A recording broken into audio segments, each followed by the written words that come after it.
हूं राहुल शर्मा। आप देख रहे हैं SP9 न्यूज। स्वागत है आप सभी का आज के इस प्रोग्राम में। और प्रोग्राम की शुरुआत महाराष्ट्र से। क्या चल रहा है महाराष्ट्र में और अंदर खाने क्यों बार बार शिंदे गुट के विधायक भाजपा के खिलाफ खड़े हो जाते हैं? क्यों बार बार भाजपा पर निशाना साधते हैं? और क्या भाजपा की रणनीति ही यही है कि आने वाले वक्त में शिंदे को किनारा कर दिया जाए और फडणवीस को आगे बढ़ाया जाए?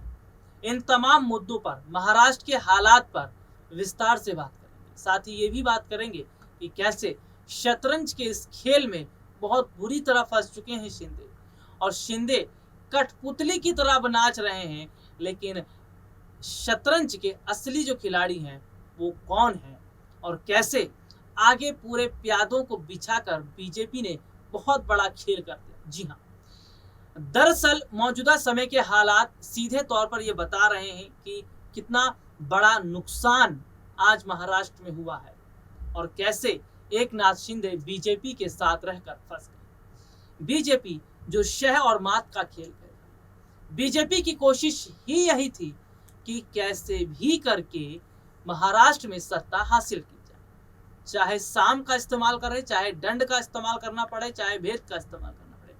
साम दाम दंड भेद की हर नीति को अपनाकर महाराष्ट्र में बीजेपी ने सरकार बना ली। एकनाथ शिंदे जो ये सोच रहे हैं कि वो मुख्यमंत्री बन गए, उनका सपना पूरा हो गया, लेकिन उन्हें ये नहीं पता कि शतरंज के खेल में सबसे आगे अगर कोई रहता है तो वो प्यादे होते हैं, और प्यादों का आना और जाना लगा रहता है। कब प्यादे दो चाल चले और कब उनका जो है पत्ता कटा, ये कभी भी हो सकता है। एकनाथ शिंदे के साथ यही हुआ, और एकनाथ शिंदे को थोड़े वक्त के लिए खुशियां दी गई हैं, लेकिन आगे आने वाले वक्त में महाराष्ट्र की अगर भागदौड़ किसी के हाथ में है तो वो देवेंद्र फडणवीस हैं। जी हाँ, दरअसल बीजेपी ये देख रही थी कि कैसे पहले तो सरकार बनाया जाए। इसके लिए उन्होंने शिवसेना में भेद लगाना शुरू कर दिया। शिंदे की पकड़ ज्यादा थी, शिंदे के पास विधायकों का संख्या बल था, इसीलिए शिंदे पर दांव खेल दिया। थोड़ा लालच और थोड़ा पैसे का इस्तेमाल किया, शिंदे अपने आप खींचे चले आए। बीजेपी के पास पैसा और पावर की कमी तो है ही नहीं, और पैसा और पावर का इस्तेमाल बीजेपी कब कहां कैसे करना वो बहुत बखूबी तरह से जानती है, और इस्तेमाल किया बीजेपी ने महाराष्ट्र में। शिंदे इसी लालच में, उनके विधायक इसी लालच में बीजेपी में आ गए। लेकिन बीजेपी में आने के बाद कैसे फंस गए, कैसे मुश्किल हुई शिंदे को, और कैसे आज विधायक जो है वो शिंदे के साथ के भाजपा के साथ जुड़कर रो रहे हैं, ये भी बात बताएंगे। लेकिन सबसे पहले जो हालात शिंदे की बने हैं उस पर बात कर लेते हैं। एकनाथ शिंदे कुछ वक्त के लिए मुख्यमंत्री बने हैं, ये बात बीजेपी ने बता दी है इशारों में। कहते हैं कि समझदार को इशारा काफी होता है, और शतरंज के खेल में बुद्धि का बहुत इस्तेमाल होता है। जी हाँ, जिस तेज बुद्धि के साथ बीजेपी इस वक्त काम कर रही है, और इस वक्त जिस चाणक्य नीति का इस्तेमाल कर रही है, इससे शिंदे क्या कोई भी नहीं भेद पाएगा। दरअसल बीजेपी ने सबसे बड़ा दांव कब खेला, ध्यान से सुनिएगा। अभी हाल ही में महाराष्ट्र में मंत्रिमंडल का विस्तार हुआ है।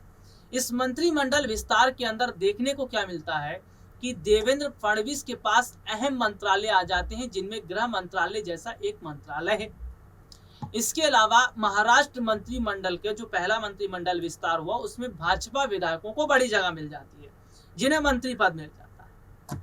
भाजपा ने यह नीति अपनाकर बता दिया कि खेल क्या खेलना चाह रहे हैं। थोड़ा सा लॉलीपॉप शिंदे को दिया कि चलिए हमने आपको मुख्यमंत्री बना दिया, आप खुश रहिए। लेकिन महाराष्ट्र मंत्रिमंडल का विस्तार के बाद शिंदे के हाथ में अहम मंत्रालय नहीं आया, इस बात को भी समझिएगा। और शिंदे विधायक आज रो रहे हैं। रोने की वजह इसलिए है क्योंकि महाराष्ट्र मंत्रिमंडल में तो उन्हें मिला ही नहीं कुछ। बीजेपी ने दूध में से मक्खी की तरह निकाल कर फेंक दिया, और आज दोनों हाथों में लड्डू लेकर घूम रहे हैं बीजेपी के विधायक, क्योंकि इन्हें मंत्रिमंडल में जगह मिल गई है। तो बीजेपी ने जो करना चाहा वो कर दिया। बीजेपी शुरू से एकनाथ शिंदे पर विश्वास नहीं कर रही थी। उस बात को वो समझ रही थी कि एकनाथ शिंदे अगर पैसा और पद के लिए बिक सकते हैं, अगर आ सकते हैं, तो इस बात की क्या गारंटी है कि आने वाले वक्त में वो वापस इसी चीज के लिए शिवसेना की तरफ नहीं चले जाएंगे। इस बात की क्या गारंटी है कि वापस वो बीजेपी का साथ छोड़ किसी और के साथ नहीं निकल जाएंगे। और एकनाथ शिंदे ने ये हमेशा से कहा है कि वो पक्के शिव सैनिक हैं और पक्के शिव सैनिक ही रहेंगे। इस बात को बीजेपी ने नोटिस किया। बीजेपी ये समझ रही है कि पूरी तरह शिंदे हमारे साथ नहीं मिले हैं। ऐसे में अभी शिंदे को अपने साथ लेकर चलना एक मजबूरी है। बीजेपी ने शिंदे को अपने साथ लेकर चलना शुरू तो कर दिया है, लेकिन आने वाले वक्त में बीजेपी शिंदे का इस्तेमाल करना ही बंद कर देगी, क्योंकि उनकी पोजीशन उस वक्त मजबूत हो चुकी होगी। क्योंकि जो आज हालात महाराष्ट्र में है वो ये है कि बीजेपी धीरे धीरे अपनी पोजीशन को मजबूत कर रही है, विधायकों को बड़ी जगह देती चली जा रही है, और उधर एकनाथ शिंदे कठपुतली की तरह नाच रहे हैं।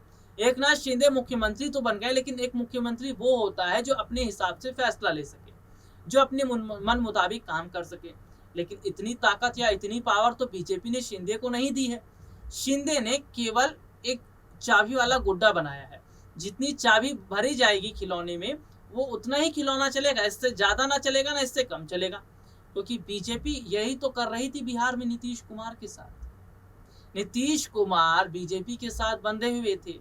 बीजेपी के इजाजत के बिना तो नीतीश कुमार एक पेपर पर साइन तो छोड़िए, पानी भी नहीं पी पा रहे थे, क्योंकि उन्हें परमिशन जो बीजेपी से लेनी पड़ रही थी। यही हालत शिंदे के हैं।